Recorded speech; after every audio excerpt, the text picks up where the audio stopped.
तो इस वीडियो में मैं आप लोगों को समझाऊंगी विंड ब्रेकर मांगा का चैप्टर नंबर 202 एंड इस चैप्टर का नाम है सनसेट। एंड इस चैप्टर में हमें पता चलेगा साकुरा के पास्ट के बारे में, सो वीडियो को एंड तक जरूर देखना। तो स्टार्टिंग में हमें दिखाया जाता है साकुरा बाहर बैठ के मोमिजिकावा का वेट कर रहा था और तभी आ जाता है मोमिजिकावा एंड वो साकुरा को देख के बहुत ही ज्यादा हैरान हो जाता है और वो उससे पूछता है कि आखिर तुम यहाँ पे क्या कर रहे हो, जिसपे साकुरा बोलता है कि मेरे पास कोई भी रीजन नहीं है जिसकी वजह से मैं यहाँ पे हूँ, मुझे नहीं पता मैं यहाँ पे क्यों हूँ। एंड फिर मोमिजिकावा मन में सोचता है कि है ये कैसा लड़का है, यहाँ पे सबका फ्यूनरल होता है और ये यहाँ पर क्या कर रहा है आखिरकार। एंड फिर मोमिजिकावा बोलता है खैर सब कुछ खत्म हो चुका है तो मैं घर जा रहा हूँ और तुम्हें भी इस जगह से चले जाना चाहिए। बट जैसे जैसे मोमिजिकावा आगे जाता है साकुरा उसके पीछे पीछे जाने लगता है, जिसपे मोमिजिकावा तंग आ जाता है और कहता है कि आखिर तुम्हें चाहिए क्या मुझसे। एंड यहाँ पे इनका फेस काफी ज्यादा फनी लग रहा है। साकुरा मोमिजिकावा को घूरे जा रहा था एंड उसे ये बात काफी ज्यादा अजीब लगती है जिसके लिए वो वहाँ से भागने लगता है, पता नहीं क्यों। बट साकुरा भी मोमिजिकावा के पीछे पीछे भागने लग जाता है, दोनों काफी तेज भागते हैं। और फिर मोमिजिकावा एक जगह पे रुक जाता है थक कर एंड वो सोचता है कि अरे बाप रे मुझे क्या हो गया था, मैं इतनी तेज कैसे भागने लग गया। और वो तेज भागने के लिए अपनी दादी से सॉरी बोलता है एंड इसके लिए उसे बहुत बुरा लगता है। लेकिन तभी उसकी नजर जाती है सूरज पे और वो बोलता है ये कितना सुंदर है ना ग्रैंडमा। एंड उसे याद आता है कि वो इसी जगह पे उसकी दादी के साथ आया था एंड उसे यहाँ पे साकुरा पीछे से खड़े होके देख रहा था। मोमिजिकावा बहुत देर तक वहीं खड़ा रहता है और साकुरा भी ठीक उसी के साइड में वहाँ पे खड़ा रहता है। एंड धीरे धीरे शाम होने लगती है और सूरज ढल जाता है, लेकिन वो दोनों वही खड़े थे एंड हाथ में पकड़े मोमिजिकावा उन अस्थियों को लेकर कहता है तो आखिरकार ये भी ठंडा हो गया, आखिर इतनी जल्दी क्यों, सब लोग मुझे इतनी जल्दी छोड़ के क्यों चले जाते हैं। जरूर मैंने पिछली जिंदगी में कुछ बुरा काम किया होगा इसलिए मेरे साथ ये सब हो रहा है इस लाइफ में। तभी हम देखते हैं साकुरा कहता है कि अगर मौत के बाद दूसरी जिंदगी होती है तो मैं पक्का अपनी दूसरी जिंदगी में हेल ही जाऊंगा। मोमिजिकावा उसकी बातों को बड़े ही गौर से सुन रहा था एंड तभी साकुरा कहता है कि मैं हेल जाऊंगा क्योंकि मैंने अपनी इस लाइफ में किसी को जान से मारा है। एंड ये बात सुन के मोमिजिकावा उस पर चिल्लाने लगता है और कहता है कि एक सेकंड रुको, ये सब क्या बोल रहे हो तुम। और वो अपनी पुरानी बातों को याद करता है जब उसने साकुरा से कहा था कि तुम यहाँ से चले जाना क्योंकि मुझे अपने शहर में दूसरे शहर के लोग पसंद नहीं।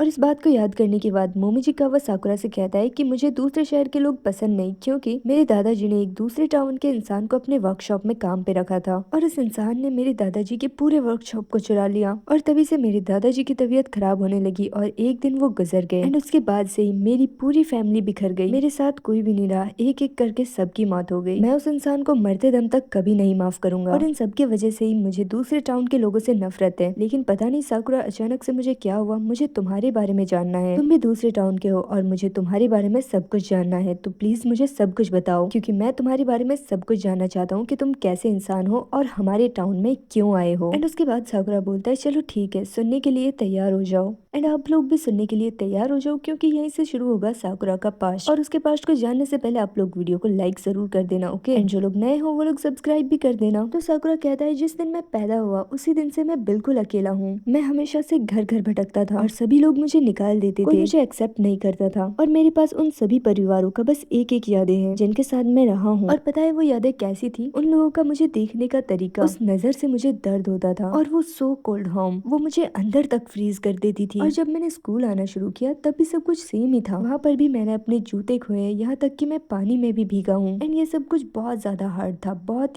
ही ज्यादा हार्ड। और इन सब की वजह से ही तुम तो मुझे जानते हो, इन सभी के वजह से मैं यहाँ का सबसे बदतमीज लड़का हूँ जिसे बिल्कुल भी तमीज नहीं। लेकिन इन सब के बावजूद भी मुझ में थोड़ी सी उम्मीद बाकी थी कि शायद मुझे कोई ऐसी जगह मिल जाए जहाँ पे लोग मुझे अपना समझे, जिस जगह को मैं अपना समझूं, जहाँ पर लोगों को मेरी जरूरत हो, जहाँ पर मैं लोगों की मदद कर सकूं और लोग मुझे सच में दिल से एक्सेप्ट कर सके। लेकिन जब मैं ये सब सोच रहा था तभी कुछ ऐसा होता है, मेरी जिंदगी में पहली बार मैं अपने पापा से मिला और जब मैं उनके पास जाने की कोशिश कर रहा था तो उन्होंने मेरी तरफ बहुत ही गुस्से वाली नजर से देखा एंड उसके बाद उन्होंने मुझसे कहा कि मैं एक कातिल हूँ। उन्होंने कहा कि जिस दिन मैं पैदा हुआ मुझे जन्म देते हुए मेरी माँ की मौत हो गई, सिर्फ और सिर्फ मेरी वजह से उन्होंने अपनी लाइफ खो दी। उन्होंने मेरी तरफ बहुत ही गुस्से से और नफरत से देखा और मुझे कहा कि मैंने अपनी खुद की माँ की जान ली है। और जब मैंने ये बात सुनी तो सच में मुझे कुछ भी समझ नहीं आ रहा था कि मैं आखिरकार सोचूं क्या। लेकिन इन सब के बाद मेरे दिमाग में बस एक ही चीज चल रही थी कि मैं इस जगह से बिलोंग ही नहीं करता, यहाँ पर कहीं भी नहीं। एंड ये सब बोलते हुए वो हंस रहा था एंड कुछ और भी कहने वाला था कि तभी मोमिजिकावा बहुत ही ज्यादा गुस्से में आ जाता है और वो साकुरा के कॉलर से पकड़ लेता है। एंड यहाँ पे मोमिजिकावा का फेस कुछ इस तरीके का बन चुका था और वो साकुरा से कहता है कि अगर तुम्हारे साथ ये सब हुआ है तो फिर तुम स्माइल क्यों कर रहे हो। और इसके बाद भी साकुरा स्माइल ही कर रहा था एंड सच में यहाँ पे साकुरा का चेहरा बहुत ही अच्छा लग रहा है। तो इस वीडियो में साकुरा के बारे में हमें इतना ही पता चला है, तो मतलब मेन चीजें तो पता चली गई है कि आखिरकार साकुरा ऐसा क्यों रहा है, तो फिर उसका पास्ट आप लोगों को पता चल चुका है। सो कैसा लगा आप लोगों को साकुरा का पास्ट मुझे कमेंट करके जरूर बताना एंड वीडियो को लाइक जरूर करना। मेरे दूसरे वीडियोस भी देखना, लिंक आपको डिस्क्रिप्शन में मिल जाएगा। सो इस वीडियो को यहीं खत्म करते हैं, मिलते हैं नेक्स्ट वीडियो में, तब तक के लिए बाय बाय।